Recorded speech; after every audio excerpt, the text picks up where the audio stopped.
नमस्कार दोस्तों, स्वागत है एक नए वीडियो में। आज का वीडियो है एडिटेरिया के न्यू बुक में दिया हुआ environment to the point topic से।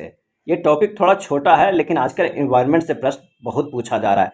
हर एक बैठक शिखर सम्मेलन में इन्वायरमेंट पे ही चर्चा होता है। तो आइए जानते हैं वन लाइनर के थ्रू। वैश्विक समुदाय से कवक के महत्व पर जोर देने के लिए संयुक्त राष्ट्र जैव विविधता ने फंगा अभियान शुरू किया है, जिसमें वनस्पतियों और जीवों, फ्लोरा और फौना के साथ साथ कवक फंगा शब्द को शामिल करने का आग्रह किया है। फ्लोरा और फौना के साथ साथ फंगा शब्द को शामिल करने का आग्रह किया है। 2005 से 2019 तक भारत ने अपनी ग्रीन हाउस उत्सर्जन दर में उल्लेखनीय रूप से 33% की कमी की है। यह भारत के UNFCCC के प्रति उसकी प्रतिबद्धता से और अधिक रेखांकित होता है। 2030 तक भारत ने अपनी उत्सर्जन तीव्रता को 2005 के स्तर से 45% कम करने का संकल्प लिया है। 2005 से 2019 तक में 33% की कमी किया है और 2030 तक लक्ष्य 45% तक कम करने का। नेक्स्ट है, ब्राजील के शहर बेलेम आयोजित अमेजन सहयोग संधि संगठन शिखर सम्मेलन के दौरान दक्षिण अमेरिकी देशों के प्रमुखों ने अमेजन वर्षा वन की सुरक्षा को प्राथमिकता दी है। नेक्स्ट है, भारत की G20 अध्यक्षता के तहत चौथी पर्यावरण और जलवायु स्थिरता कार्य समूह ECSWG और पर्यावरण और जलवायु मंत्रियों की बैठक 26 से 28 जुलाई 2023 को चेन्नई में आयोजित की गई। जो पर्यावरण और जलवायु मंत्रियों की बैठक हुई थी 26 से 28 जुलाई 2023 को चेन्नई में।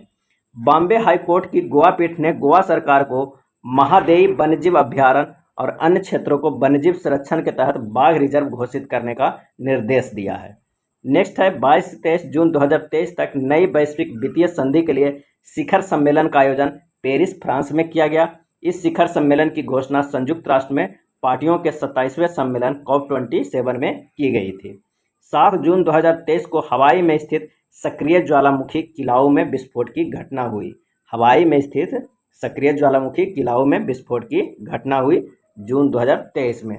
नेक्स्ट है, पर्यावरण, वन और जलवायु परिवर्तन मंत्री भूपेंद्र यादव ने 15 मई 2023 को नई दिल्ली में मेरी लाइफ नामक एक मोबाइल एप्लीकेशन का शुभारंभ किया। ये ऐप पर्यावरण को बचाने में नागरिकों, विशेषकर युवाओं की शक्ति को प्रदर्शित करेगा। यूरोपीय संघ EU ने ग्रीन हाउस गैसों के उत्सर्जन को कम करने के लिए फिट फॉर 55 नामक एक व्यापक जलवायु कार्य योजना पेश की है। इसका उद्देश्य है 2030 तक शुद्ध ग्रीन हाउस गैस उत्सर्जन को कम से कम 55% तक करना है। फिट फॉर 55 का मतलब है ग्रीन हाउस गैस उत्सर्जन को कम से कम 55% तक कम करना है 2030 तक। ब्रिटेन के प्रधानमंत्री ऋषि सुनक ने ब्राजील के अमेजन फंड में $101 मिलियन से अधिक का योगदान देने की घोषणा की है, जो दक्षिण अमेरिकी वर्षा वन में वनों की कटाई को रोकने का प्रयास करता है।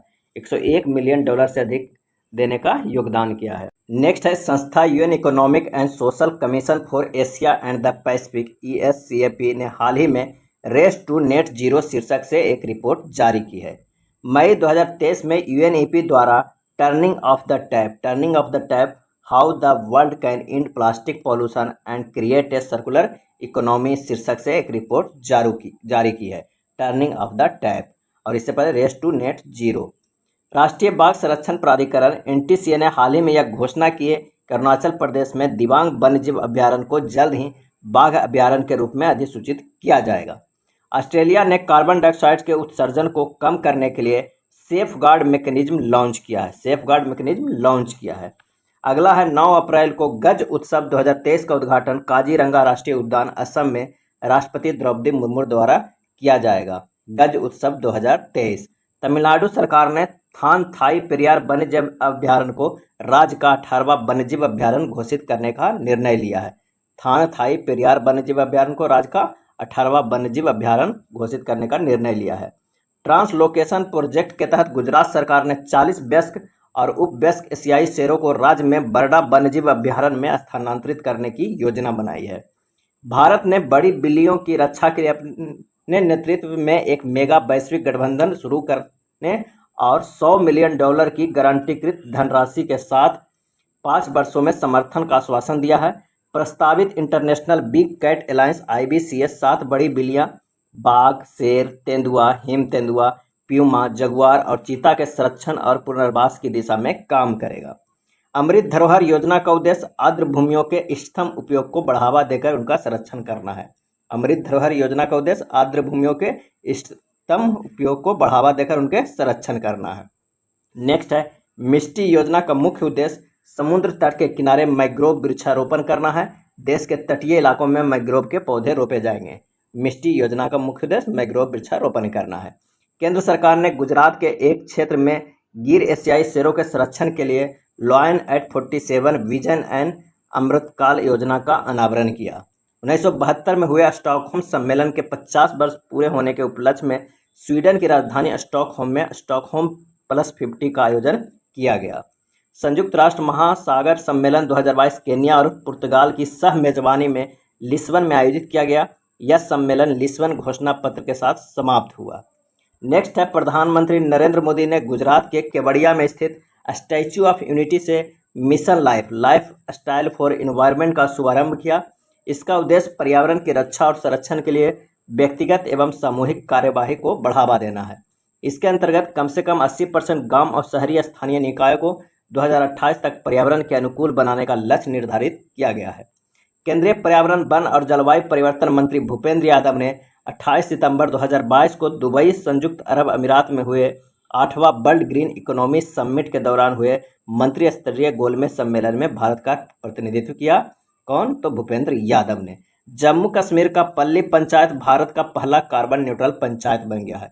जम्मू कश्मीर का पल्ली पंचायत भारत का पहला कार्बन न्यूट्रल पंचायत बन गया है।